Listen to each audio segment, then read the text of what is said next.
성경 본문 마태복음 1장에서 20장 1절에서 16절을 가지고 나를 부르신 주님의 은혜라는 말씀으로 같이 한번 상고하도록 하겠습니다. 여러분들은 혹시 이런 생각을 해보신 적이 있으신지요? 하나님께서 왜 나를 세상에 보내셨을까? 이런 생각 말입니다. 우리는 왜 세상에 보내졌고 무엇을 위해 살고 있겠습니까? 사람들의 이러한 생각이 곧 철학이라는 학문으로 정립되었고 철학의 주제가 되었습니다. 그래서 고대 유명한 그리스 철학자 소크라테스는 너 자신을 알라라고 했으며 많은 철학자들은 사람이란 무엇인가 하는 물음으로 시작을 합니다.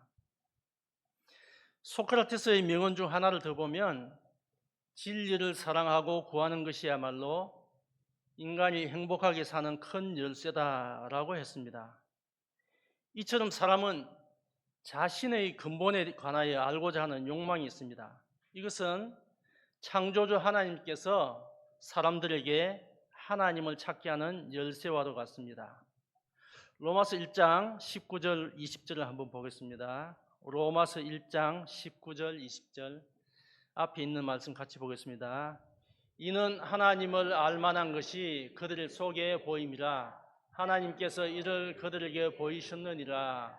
창세로부터 그의 보이지 아니하는 것들 곧 그의 영원하신 능력과 신성이 그가 만드신 만물에 분명히 보여 알려졌나니 그러므로 그들이 핑계하지 못할지니라. 아멘. 우리 그리스도인들은 하나님이 주신 본능적인 심성을 따라서 은혜를 입어가지고 하나님을 알게 되었습니다.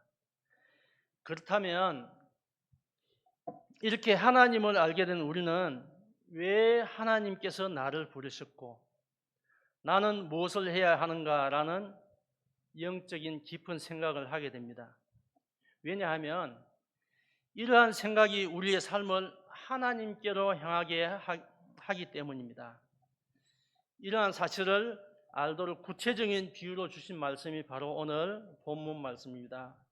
먼저 본문 말씀의 배경과 의미를 살펴보겠습니다.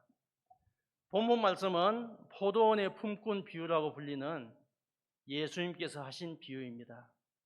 포도원 주인이 포도원의 품꾼을 들여보내는 과정과 그들에게 품값을 지급하는 과정을 통하여 하나님 나라의 법칙을 가르치십니다. 이 비유를 하신 의도는 이렇습니다. 첫째는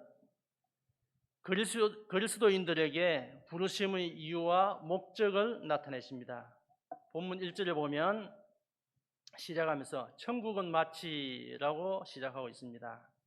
주님께서 이 비유를 통하여 그리스도인들이 하나님께서 나를 어떻게 부르셨고 무엇을 해야 하는지를 알도록 하시는 말씀입니다. 두 번째는 하나님의 주권과 부르심을 받은 사람들의 자세에 관하여 나타내십니다.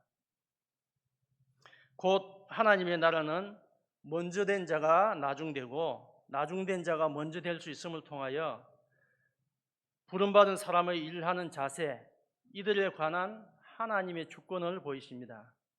그래서 부르심을 받은 이들이 끝까지 자신의 열정이 떨어지지 않도록 주의를 환기시키십니다.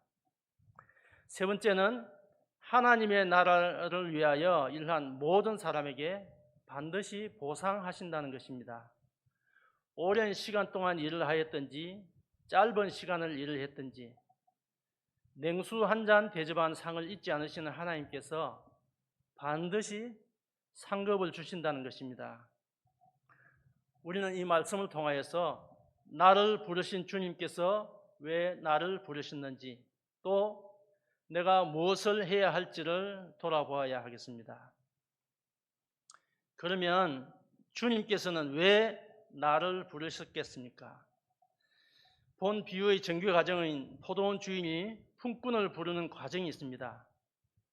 성경에 보니까 하루의 일과가 시작되는 오전 9시를 시작으로 해서 12시 그리고 오후 3시 마지막으로 일과가 끝나기 1시간 전인 오후 5시까지 품꾼들을 농장으로 들여보냅니다.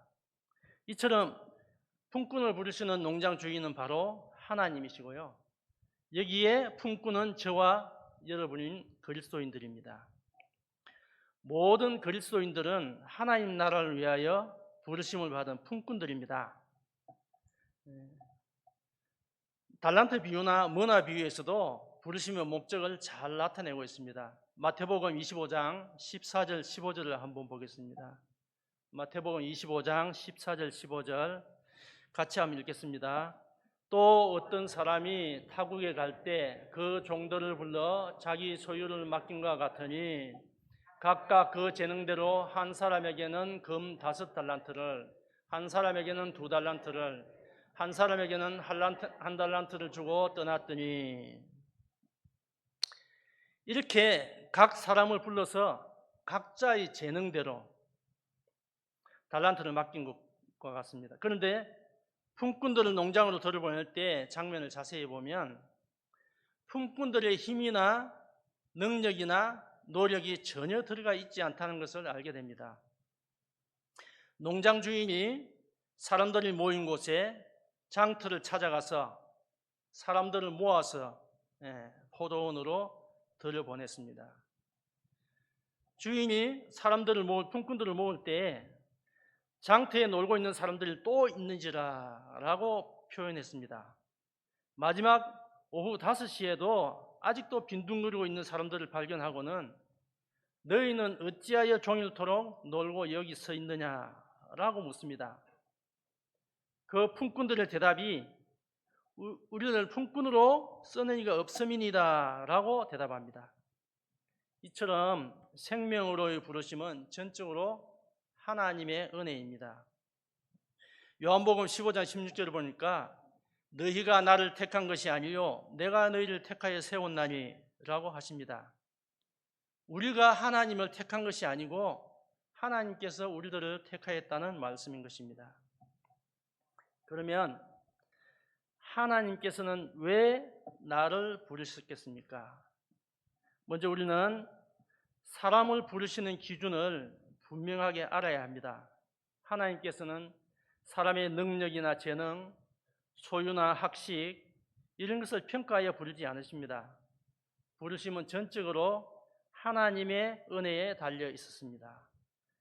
그러므로 부르심을 받은 사람은 자랑할 것이 전혀 없는 것입니다. 고린도전서 1장 26절에서 29절 말씀을 한번 보겠습니다. 1장 26절에서 29절 앞에 있습니다. 같이 보겠습니다. 형제들아 너희를 부르심을 보라. 육체를 따라 지혜로운 자가 많지 아니하며 능한 자가 많지 아니하며 문벌 좋은 자가 많지 아니하도다. 그러나 하나님께서 세상의 미련한 것들을 택하사 지혜 있는 자들을 부끄럽게 하려 하시고 세상의 약한 것들을 택하사 강한 것들을 부끄럽게 하려 하시며 하나님께서는 세상의 천한 것들과 멸시받는 것들과 없는 것들을 택하사 있는 것들을 폐하려 하시나니 이는 아무 육체도 하나님 앞에서 자랑하지 못하게 하려 하심이라. 하나님께서 사람을 부르신 것은 자랑하지 못하게 하려고 구분하지 않고 모든 사람을 불렀다고 했습니다. 그러므로 전적인 하나님의 은혜로 부르심을 받은 우리 그리스도인들은 아무것도 자랑할 것이 없습니다. 오히려 나를 부르신 그 부르심의 뜻을 찾아 행하기를 힘써야 합니다. 그래서 사도 바울은 빌립보서 3장 14절 우리가 잘 아는 말씀 표대를 향하여 그리스도 예수 안에서 하나님이 위에서 부르신 부름의 상을 위하여 달려가노라 라고 고백합니다. 우리도 주님께서 부르신 부름의 상을 위하여 나아가려면 나를 부르신 주님의 뜻을 알아야 합니다. 요한계시록 2장 24절에서 26절 말씀을 한번 보겠습니다. 요한계시록 2장 24절 26절 말씀 앞에 있으니까 같이 보겠습니다. 두아디라에 남아있어 이 교훈을 받지 아니하고 소위 사탄의 깊은 것을 알지 못하는 너희에게 말하노니 다른 짐으로 너희에게 지울 것은 없노라. 다만 너희에게 있는 것을 내가 올 때까지 굳게 잡아라. 이기는 자와 끝까지 내 일을 지키는 자의 그에게 만국을 다스리는 권세를 주리니. 여기 보니까 끝까지 잡으라, 굳게 잡으라고 말씀하고 있죠.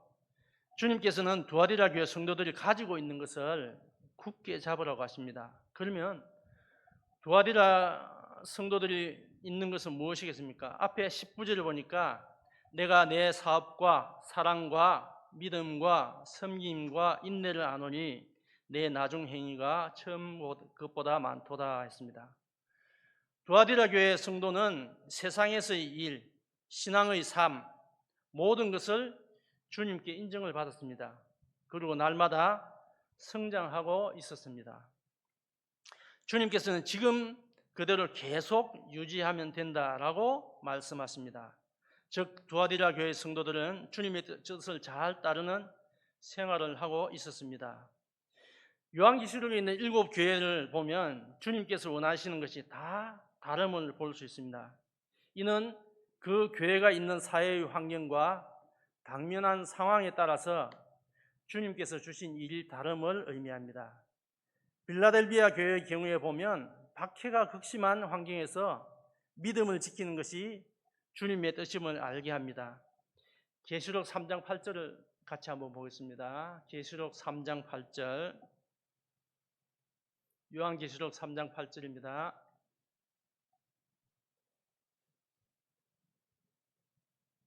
같이 보겠습니다. 볼지어다 내가 내 앞에 열린 문을 두었으되 능히 닫을 사람은 없으리라. 내가 내 행위를 아노니 내가 작은 능력을 가지고서도 내 말을 지키며 내 이름을 배반하지 아니하였도다. 환난과 핍박 가운데서도 믿음을 지킨 빌라델비아 교회에 주님께서 요구하시는 말씀입니다.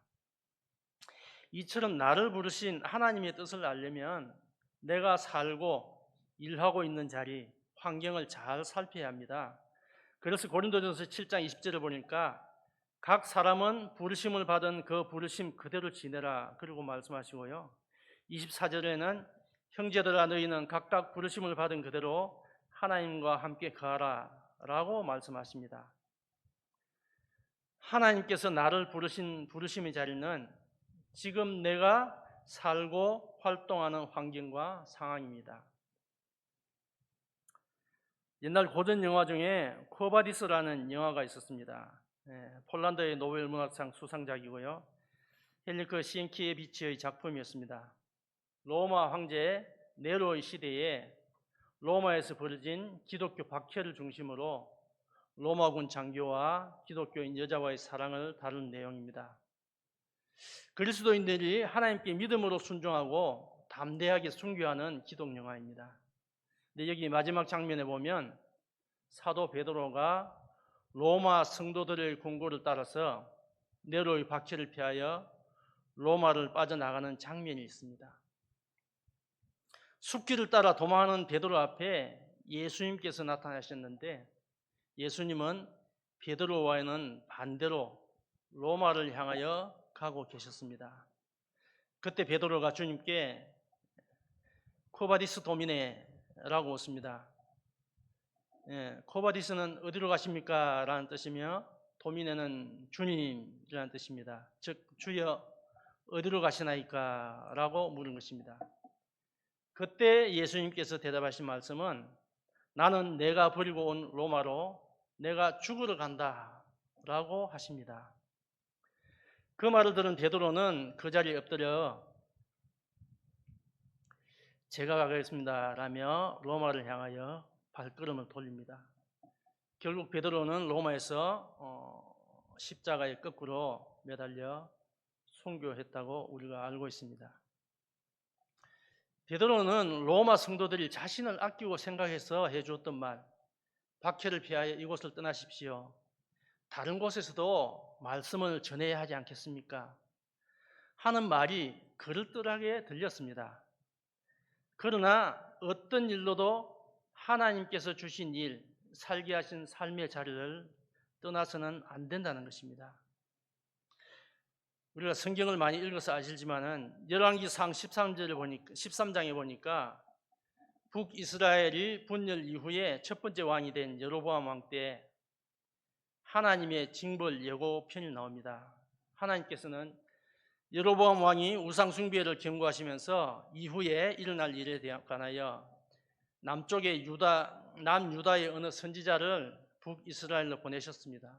그래서 하나님께서 그 선지자에게 북이스라엘로 가서 여로보암에게 경고하고 남유다로 돌아갈 때는 왔던 길로 가지 말고 또 북이스라엘 지역에서는 물이나 음식을 먹지 말라고 명령을 하셨습니다.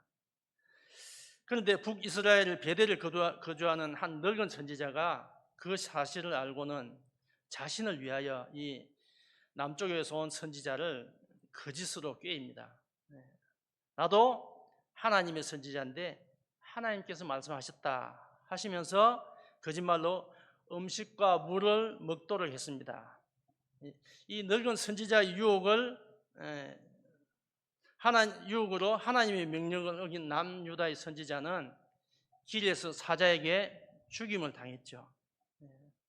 그래서 늙은 선지자가 죽은 선지자를 장사 지내주고 또 그 자식들에게 유언으로 자신이 죽으면 자신의 뼈를 그 선지자의 무덤에 같이 넣어달라고 했습니다. 이처럼 하나님께서 명령하신 일과 삶의 자리는 벗어나면 안 됩니다. 하나님께서 지금 내게 주신 그 삶의 자리에서 내가 할 일을 찾아야 하는 것입니다. 만약에 도무지 하나님의 뜻을 찾지 못하겠다 하신다면 하나님께 깨닫는 마음을 구하시면 됩니다. 야고보서 1장 5절을 한번 보겠습니다. 야고보서 1장 5절 같이 한번 보겠습니다. 너희 중에 누구든지 지혜가 부족하거든 모든 사람에게 후히 주시고 꾸짖지 아니하시는 하나님께 구하라. 그리하면 주시리라. 하나님의 약속입니다. 만약에 내가 하나님의 뜻을 알지 못하고 하나님이 나를 부르신 이유를 알지 못한다면 오늘 말씀처럼 하나님께 구하면 꾸짖지 아니하시고 후히 주신 하나님께서 주신다고 약속하신 말씀입니다. 그러면 왜 이렇게 나를 향하신 하나님의 부르심의 뜻을 굳이 찾아야 할까요? 마태복음 25장 좀 깁니다만 24절부터 30절 말씀을 한번 보겠습니다. 마태복음 25장 24절부터 30절까지 좀 길지만 같이 한번 보겠습니다. 시작. 한 달란트 받았던 자는 와서 이르되 주인이여 당신은 굳은 사람이라 심지 않은 데서 거두고 해치지 않은 데서 모으는 줄을 내가 알았으므로 두려워하여 나가서 당신의 달란트를 땅에 감추어 두었었나이다. 보소서 당신의 것을 가지셨나이다. 그 주인이 대답하여 이르되 악하고 게으른 종아 나는 심지 않은 데서 거두고 해치지 않은 데서 모으는 줄로 네가 알았느냐. 그러면 네가 마땅히 내 돈을 취리하는 자들에게나 맡겼다가 내가 돌아와서 내 원금과 이자를 받게 하였을 것이라 하고 그에게서 그 한란단트 빼앗아 10달란트 가진 자에게 주라. 물 있는 자는 받아 풍족하게 되고 없는 자는 그 있는 것까지 빼앗기리라. 이 무익한 종을 바깥 어두운 데로 내쫓으라. 거기서 슬피 울며 이를 갈리라 하니라. 아멘. 어떻게 보면 좀 너무 충격적인 말씀이 될 수 있겠죠. 누가복음 19장에서도 보면 뭐나 비유로 말씀하셨는데 거의 같은 의미로 말씀이 있습니다. 이는 하나님의 부르심의 뜻을 깨닫지 못했거나 알면서도 게을러서 또는 세상의 삶에 빠져 살다가 주어진 일을 하지 못한 사람에 대한 하나님의 판결입니다. 주님께서 나를 부르셔서 주신 생명과 재능을 주님의 뜻대로 행하지 못하며 그리고 열매가 없으면 바깥 어두운 곳으로 쫓겨난다는 말씀입니다. 바깥 어두운 곳이란 두 번째 죽음을 의미하는 불못을 뜻합니다. 요한계시록 20장 14절 15절을 한번 보겠습니다. 요한계시록 20장 14절 15절 말씀 같이 한번 보겠습니다.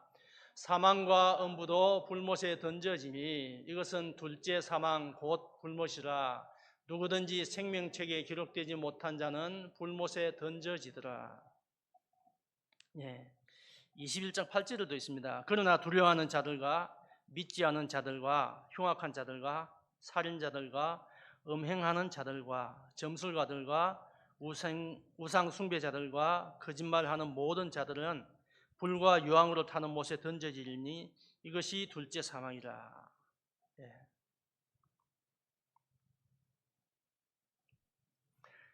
주님께서 나를 부르셔서 주신 생명과 재능을 주님의 뜻대로 행하지 못했을 때, 열매가 없을 때 바깥 어두운 곳으로 쫓겨난다고 했는데, 단순히 쫓겨나는 것이 아니고 이렇게 이 말씀을 본다면 너무 상상할 수 없는 그런 말씀이잖아요. 그래서 나를 부르신 주님의 뜻을 찾아야 하고 그 뜻을 잘 수행하여서 좋은 열매를 맺어야 합니다. 한 가지 기억해야 할 것이 있습니다. 이렇게 주님께서 나를 부르신 것은 전적인 하나님의 은혜라는 사실입니다. 내가 잘나서, 내가 능력이 있어서, 내가 똑똑해서가 아니고 전적으로 하나님의 은혜로 하나님께서 나를 부르셨다는 것입니다. 그리고 이 비유에서 많이 일한 사람, 적게 일한 사람, 모든 사람이 관계없이 한 달란트씩 주었다는 것은 하나님께서 부르심에 순종하는 사람에게 주어지는 구원의 상급임을 보여주고 있습니다. 그래서 에베소서 2장 8절 9절을 마지막으로 보겠습니다. 에베소서 2장 8절 9절 같이 보겠습니다. 너희가 그 은혜에 의하여 믿음으로 말미암아 구원을 받았나니 이것은 너희에게서 난 것이 아니요 하나님의 선물이라. 행위에서 난 것이 아니니 이는 누구든지 자랑하지 못하게 함이라. 아멘. 예. 전적인 하나님의 은혜 그리고 하나님의 구원, 이것은 우리의 능력, 우리의 행위 이런 것으로 얻은 것이 아닌 오직 하나님의 은혜라는 말씀을 다시 한번 성경 말씀으로 상고하였습니다. 우리가 감사함, 기쁨, 주님을 섬기고 따라야 할 이유가 이것입니다. 내게 주어진 삶의 자리, 지금 이 자리, 모든 상황, 환경, 지금 내가 살고 있는 이 시대에 내가 처한 이 자리, 그리고 신암교회, 여러분들의 직장, 가정, 우리에게 주어진 삶의 자리에서 모든 상황과 환경에 감사해야 합니다. 그리고 이 매일의 삶에서 하나님의 은혜를 잊지 않고 하나님과 주님과 동행하면서 그러므로 말미암아 하나님의 은총과 능력과 은혜가 가득한 삶을 이루시기를 기도드립니다. 기도하겠습니다.